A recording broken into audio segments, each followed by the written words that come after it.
let me call on Senator Menendez. He's made a very substantial contribution to these efforts. He proposed a number of efficiency improvements when we did.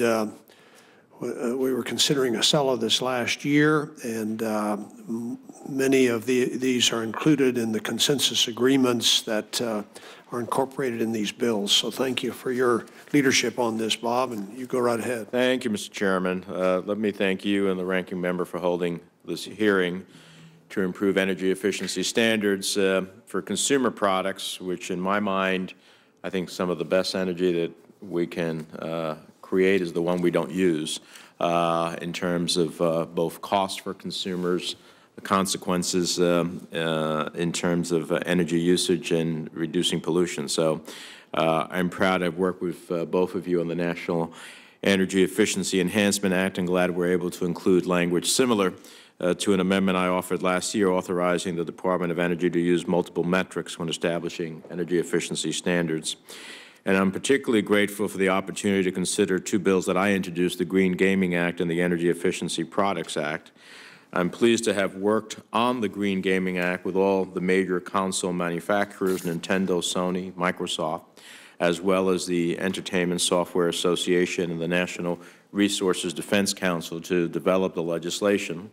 All of these groups support the bill, which would require the Department of Energy to conduct a study to determine whether minimum efficiency standards are needed for video game consoles. And Mr. Chairman, I'd like to submit 3 letters into the record documenting their support. We'd be glad to include. Some consumers leave their game consoles on 24 hours a day, and depending on the console, that could use as much energy as 2 refrigerators or $160 per year in electricity costs. So I want to commend the industry for looking for ways to make their products more efficient. I know they've been working with the Department of Energy on volunteer efficiency standards under the Energy Star program.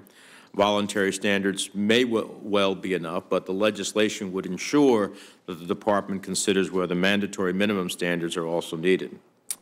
And just to shed a little light on this, Mr. Nadell, how can you give us a sense of how prevalent video game consoles are in America and how much energy they use? Right. My understanding is about 40% of American households have at least one of these video game consoles. As you pointed out, if they're left on all the time, they can use, 100, 150 watts continuously, and that's, as much as energy as 2 refrigerators. So they're really an enormous source of energy use, and one that's really grown in the last decade or so. Mm-hmm. And so if the consoles incorporated simple features like automatically powering off after, let's say, an hour of non-use, how much would consumers save?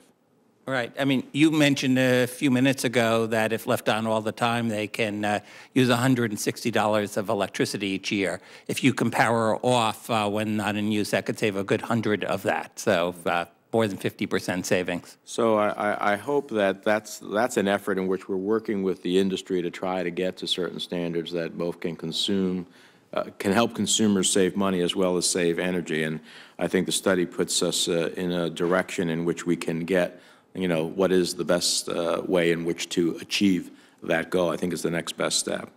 And then I'd just like to turn to the Energy Efficiency Products Act, which would set federal efficiency standards for bottle-type water dispensers, commercial hot food holding cabinets, portable electric spas.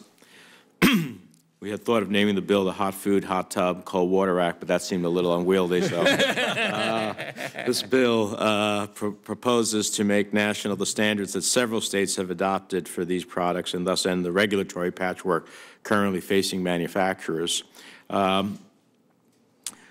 We try to get our very best to get as much consensus on efficiency bills. Mr. Nadell, can you tell us where you're at, or what's the where's the progress with the industry on these 3 products, and have you heard any opposition to the standards in your negotiations? All right. Where we are now is in the case of the spas, the hot tubs, as well as the hot food holding cabinets, we've gotten approval from both of the trade associations. One of them's already submitted a letter of support. One is working on that. So I think those two are consensus. In the case of water dispensers, we've gotten the two big manufacturers, Oasis and General Electric, to support. There is a slight modification to the House passed bill in your bill in order to bring General Electric on board, for example. So we really are trying to modify and get consensus. There is a brand new trade association new to these products, the International Bottled Water Association. We just learned about them, and we gave them a copy of the bill a week ago, and they're studying it and waiting for them to get back to us. Great. Well, it seems like we've made progress, and we look forward to working with the industry and with you in achieving the goals. Thank you, Mr. Chairman.